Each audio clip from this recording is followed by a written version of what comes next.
This next chapter is Sweetheart of the Song Trebong, and it's a story that is shared by Rat Kiley, something that happened to him or that he witnessed when he was with another group before coming to the Alpha Company. And Tim O'Brien says that he continually remembers this story because it seemed so ridiculous. Rat swore up and down that the story was true. Rat had a reputation for exaggeration and overstatement, a compulsion to rev up the facts, and for most of us, it was normal procedure to discount 60 or 70% of anything he had to say. So this is just a reminder that we have unreliable narrators. Stories even that are true get changed and exaggerated over time. And the reason, Tim O'Brien says, is that Rat Kiley wanted to heat up the truth to make you feel what he felt. So this is a reminder, too, that war stories are so beyond anything that civilians can even imagine that you do feel, as a soldier, extremely shaken or moved by things that happen out on the front. So the story has to do with somebody that Rat used to serve with, basically having his girlfriend sent to Vietnam. And so it's before we actually get the background of the story, they're sort of talking about this story again, and Mitchell Sanders says, this can't be true. Nobody ships his honey over to Nam. It doesn't ring true. I mean, you can't just import your own personal poontang. You can't just send girls who are not even part of the military to just come visit you. And Rat shakes his head and says, it happened. This guy actually did it. And everyone questions him again, his actual girlfriend? And Rat says, it's a fact. And his voice squeaks a little bit. He pauses and looks at his hand. Listen, the guy sends her the money, flies her over. This cute blonde, just a kid, just barely out of high school. She shows up with a suitcase and one of those plastic cosmetic bags, comes right out of the boonies. I swear to God, she's got on culottes, white culottes in this sexy pink sweater. Now, you might not know what culottes are. Back in the 60s and 70s, this was sort of a basic, sort of stylish pair of pants. They were sort of wide-legged pants that were cropped at the knee or sometimes just above the knee or at the knee. We do have pants like this today. We call them capris, or we call them, cropped jeans or something like that. But back in those days, they called them culottes. Mitchell Sanders, he remembers that he folded his arms. He looked over at me for a second, not quite grinning. Rat saw it too, and he says, no lie, culottes. So now we're going to get the backstory. So before he first arrived in Vietnam, in country, meaning like at the front, before joining Alpha Company, Rat had been assigned to a small medical detachment up in the mountains west of Chu Lai, near the village of Trebong, where along with 8 other enlisted men, he ran an aid station that provided basic emergency and trauma care. So this is a place that's not necessarily as dangerous. Casualties were flown in by helicopter, stabilized, and then shipped out to the hospitals in Chu Lai or Da Nang. It was gory work. Obviously, if you think about it, we have injured soldiers coming here to be stabilized. So there could be some disturbing stuff, obviously. But Rat did feel like it was a lucky place to be. I mean, the area is surrounded by lots of minefields and things like that, but it is kind of like a safer part of Vietnam during that time. As Rat described it, the compound was situated at the top of a flat-crested hill along the northern outskirts of Trebong. There was also a river right there called the Song Trebong, which is interesting. This makes me think of a song, obviously. There was very little security. It's a mixed unit, and I just want to remind you what ARVN is. This would be the Army of the Republic of Vietnam. That's what that stands for. And the Army of the Republic of Vietnam would have been the South Vietnamese who were fighting with the Americans against the Northern Vietnamese. So up to the north and the west, there's all this wilderness, triple canopy jungle, mountains unfolding into higher mountains, ravines and gorges. So it's it's a flat area where they can easily land helicopters, but beyond that is very mountainous and jungle. Also in this area is a squad of 6 Green Berets still used, that were still using the compound as a base of operations. Okay, so the Green Berets were they still are, a very elite special operations force that sort of engage in unconventional warfare.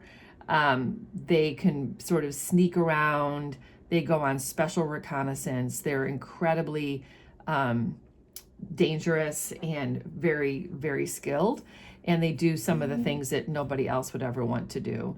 They operate in small teams, they get behind the enemy lines, and they also sometimes are used to train foreign forces. So they're doing a lot of really risky things. Sometimes the Greenies, as they would call them, would vanish for days at a time or even weeks, and then late in the night they would just magically reappear, moving like shadows through the moonlight, filing in silently from the dense rainforest off to the west. Among the medics, there were jokes about this, but no one asked questions. So they're kind of creepy. I mean, they kind of sneak around and everything, and they're doing really dangerous things. But these medics have a pretty easy time. When there's not a helicopter bringing in casualties, they play volleyball, they watch movies and play cards. Sometimes they drink. It's pretty chill.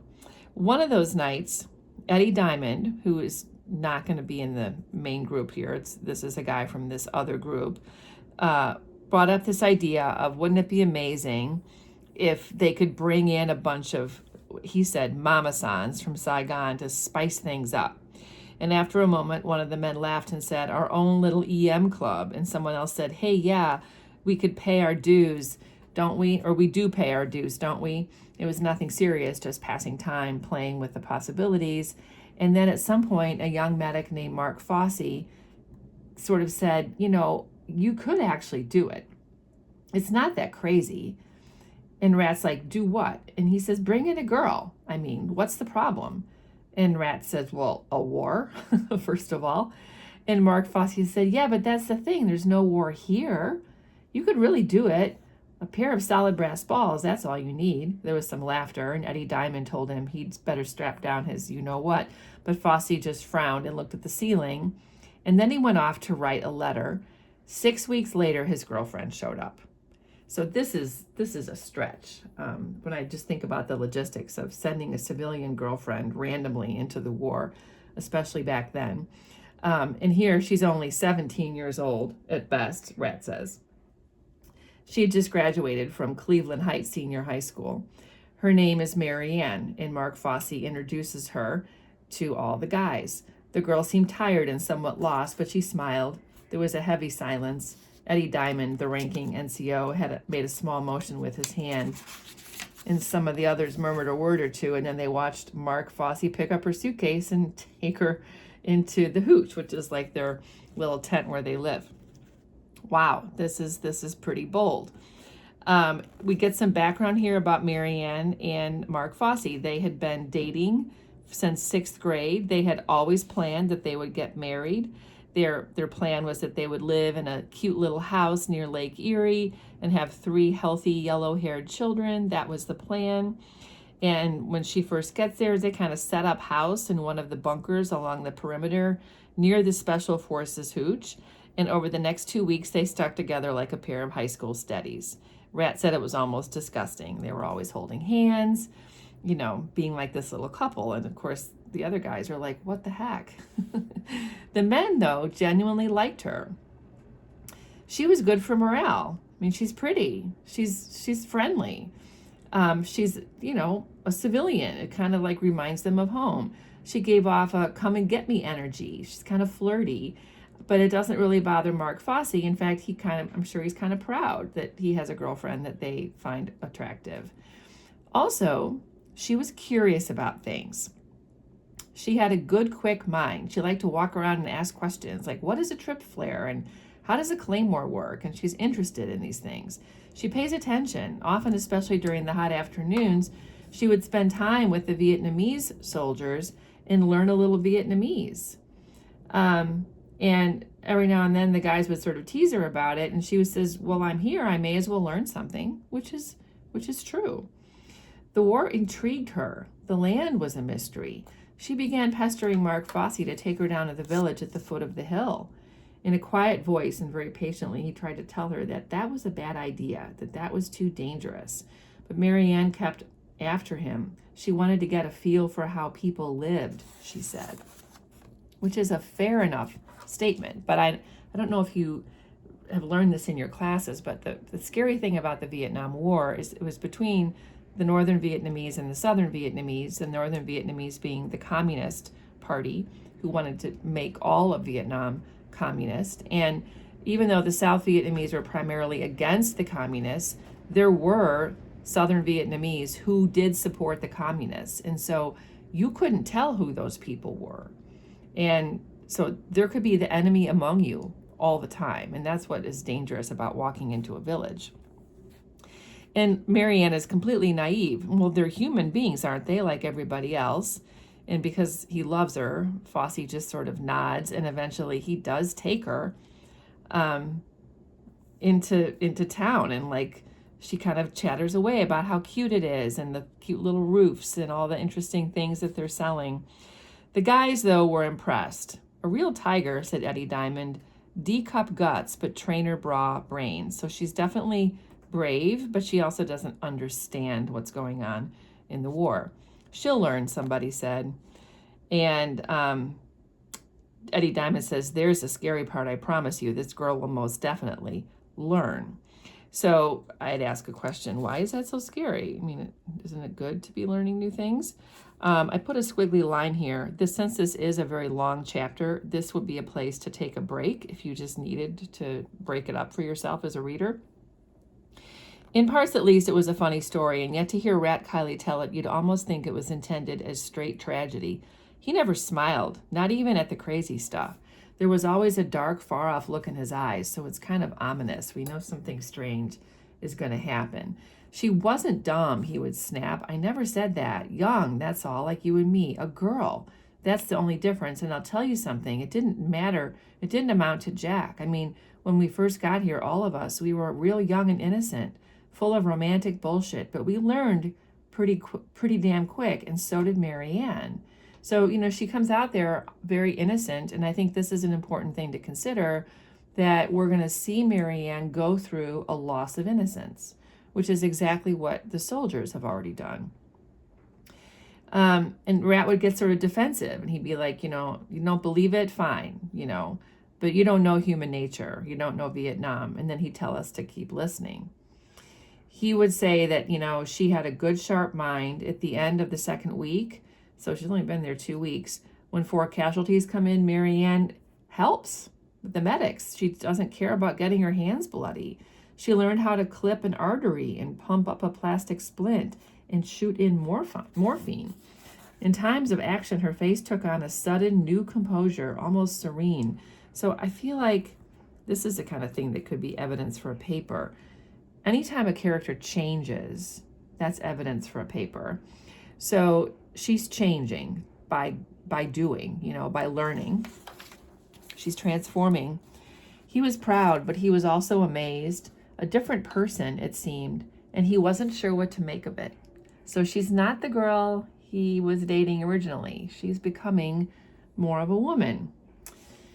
Eddie Diamond taught her how to disassemble an M16. Then he taught her how to shoot it.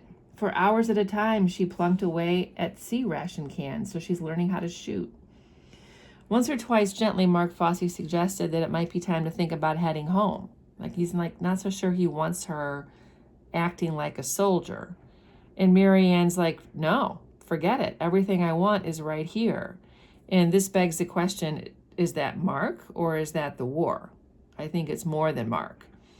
She stroked his arm and kissed him, so that, I'm sure, is to reassure him that she's talking about him. They slept together, they held hands and made plans for after the war, but Marianne's changing again. There's a new imprecision in the way she expresses her thoughts on certain subjects. She would say, well, not necessarily 3 kids, not necessarily a house on Lake Erie.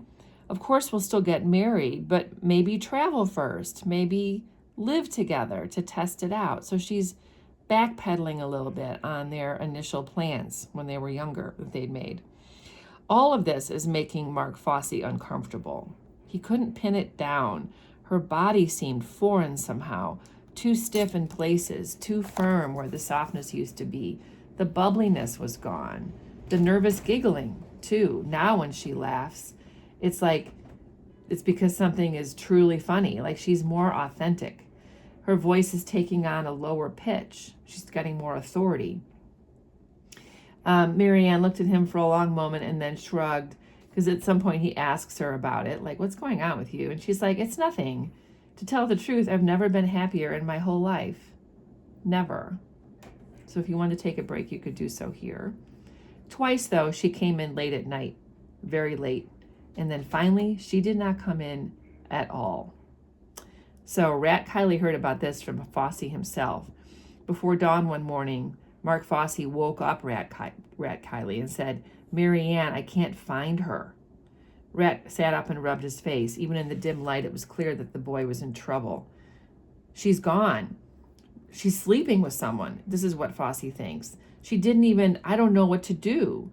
Abruptly then, Fosse seemed to collapse. He squatted down, rocking on his heels. He's so upset. Like, where is his girlfriend? And of course, he thinks she's sleeping with somebody else. Okay, Rat says, nice and slow. Sleeping with who? And he says, I don't know. Eddie Diamond? Eddie? Has to be. The guy's always there, always hanging on her.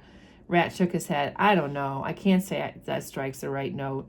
So eventually, Rat says, okay, there's only so many of us here. Let's just check every bunk. And so they start checking every single bunk, and she is nowhere. She is not sleeping with anybody else. So then there's a real problem. Finally, Rat acknowledges, okay, she's nowhere. We have a problem. She's like not here at all. And if you want to take a break, you could do so here. When he first told the story, Rat stopped there and looked at Mitchell Sanders for a time. So what's your vote? Where was she? The Greenies, Sanders said. Yeah? Sanders gave him a savvy little smirk. No other option. That stuff about the special forces and how they use the place as a base of operations, how they glide in and out. There has to be a reason for them to be in the story. That's how stories work, which is like when you're making up a story. Every character has to have a purpose. Rat just shrugs because he's not making this up. All right, sure, the Greenies, but it's not what Fosse thought. She wasn't sleeping with any of them, at least not exactly. I mean, she was sleeping with all of them, more or less, but it wasn't sex. They were just lying together, so to speak. Lying down, Sanders said. Lying down how? Ambush, all night long. Marianne's on a fucking ambush. So Marianne went out with the Green Berets, which, that's incredible training that those guys have. That would be a huge stretch for her to just join them, but clearly she's curious and perhaps she's been talking to them. Just after sunrise, she came trooping in through the wire, tired looking but cheerful, as she dropped her gear and gave Mark Fosse a hug. The 6 Green Berets did not speak. One of them nodded at her, and the others gave Fosse a long stare, and then they filed off to their hooch at the edge of the compound. Please, she said, not a word. He's like, what the heck? She handed him her weapon. I'm exhausted, she said. We'll talk later. She glanced over at the Special Forces area and then turned and walked quietly across the compound towards her own bunker. Fosse stood still for a few seconds, and then he yells at her, not later, now. He's mad. What happened between them, Rat said, nobody ever knew for sure.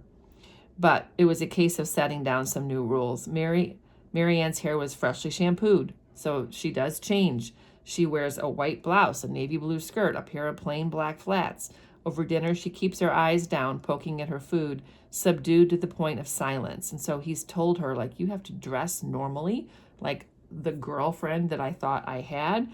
You have to act differently. You can't act like a soldier. And of course, her reaction is to obey him, but she's not happy about it. Eddie Diamond and some of the others tried to nudge her into talking about the ambush. Like, what was it like out there? What did you see? And she struggles to answer these questions because, of course, she would like to answer them, but Fosse has told her not to talk about it. So she looks over at him and, hoping that he'll say that she can talk about it. And, but no, he doesn't really give her clearance to talk about what she's been doing. So she mumbles something vague. So at some point then Rat Kiley asks Fosse, like, what's going on? Did you lay down the law? And Fosse says, compromise. I'll put it this way. We're officially engaged. So this could be a quiz question. What is the deal that he says? Like, you must say we're officially engaged, because he wants to keep her somewhat tethered to him and not lose her to the war. I mean, I think he feels like he's competing with the war itself at this point. Well, she'll make a sweet bride, he said, combat ready, which is, kind of not a very nice joke. So over the next several days, there was a strained, tightly wound quality to the way they treated each other, a very rigid correctness that was enforced by repetitive acts of willpower. You could sort of think they were a happy couple if you looked at them from a distance, but when you got up closer, you could see that each of them was tense. They were too polite, too thoughtful, like they're kind of play acting. Mark Fosse tried hard to keep up a self-assured pose as if nothing had ever come between them or ever could. If Marianne happened to move a few steps away from him, he'd tighten up and force himself not to watch her, but then he'd be watching. So he's really nervous he's going to lose her. So in front of other people, they kept on their masks, is what they did. And even when they were smiling, though, their smiles seemed fake, and they held hands as if they were afraid to let go. So this acting, according to Rat Kiley, would eventually have to end, and it did. By the end of the third week, Fosse began making arrangements to send her home. At first, Rat said Marianne seemed to accept it, but then after a day or two, she fell into a restless gloom, sitting off by herself at the compound's perimeter. It was as if she had come up on the edge of something, as if she were caught in that no man's land between Cleveland Heights and the deep jungle. 17 years old and just a child, blonde and innocent, but weren't they all? The next morning, she was gone. So she made her choice, not Cleveland Heights, the deep jungle. The 6 Greenies were gone too. In a way, Rat said poor Fosse expected it, or something like it, but that did not help much with the pain. The kid couldn't function. He just was so grief-stricken, he just kept saying, lost. It was nearly 3 weeks before she returned. So that's a long ambush. So that could be a quiz question. But in a sense, she never returned. Not entirely. Not all of her. By chance, Rat said he was awake to see it. A damp, misty night. He couldn't sleep, so he'd gone outside for a quick smoke. He was just standing there, he said, watching the moon, and then off to the west, a column of silhouettes appeared as if by magic, and in they come. They make no sound when they're walking, and she's learned to do that too. She did not pause at Fosse's bunker. She cradled her weapon and moved swiftly to the Special Forces hooch and followed the others inside. The lights came on and someone laughed, and then the place went dark. Whenever he told the story, Rat had a tendency to stop every now and then to interrupt the flow and try to provide some analysis and personal opinion. It was a bad habit, Mitchell Sanders said, because all that matters is the raw material, just the story itself. What you have to do, Sanders would tell Rat, is trust your own story. Get the hell out of the way and let it tell itself. But Rat Kiley couldn't help it. He wanted to bracket the full range of meaning. So and I'm thinking this too as I read this is becoming more symbolic for me. It's not just a story anymore. And I think that's what's important here from his point of view as well. And he said, this Marianne wasn't no virgin, but at least she was real. I saw it. When she came in through the wire that night, I was right there. I saw those eyes of hers. I saw how she wasn't even the same person. What's so impossible about that? She was a girl, that's all. I mean, if it was a guy, everybody'd say, hey, no big deal. He got caught up in Vietnam shit. He got seduced by the Greenies. See what I mean? But we have these blinders on about women, how gentle and peaceful they are. All that crap about how it was like if we had a woman for a president, there would be no more wars. Pure garbage. You got to get rid of that sexist attitude. So here's a hint at what this means. I mean, of course, we have so many women in the military now doing all the same things that men do. But back in the 1960s, that was not the case. And so this is somewhat about equalizing women and men, showing that the allure of war can be something that men and women feel. There's also this sense of like doing something meaningful for your country in this case. This is why people sign up for the military, is because they want this kind of excitement and they want to do something important. And every time he would try and say these things, Rat Kiley would say, or Sanders would say, you're ruining the story, you're ruining the tone. And Rat Kiley's like, the tone? And Mitchell Sanders says, the sound. You need to get a consistent sound, like slow or fast or funny or sad. All these digressions, they just screw up your story sound. Stick to what happened. And so there's like some resistance to having it mean anything. But as this continues, I think at this point in the chapter, and we are going to stop here, I'm going to do the second half as a separate video because it's very long. I think it is important now to start reading this as more of a metaphor for something bigger. It's not just about a girlfriend. It's about a woman who is becoming very seduced by the front.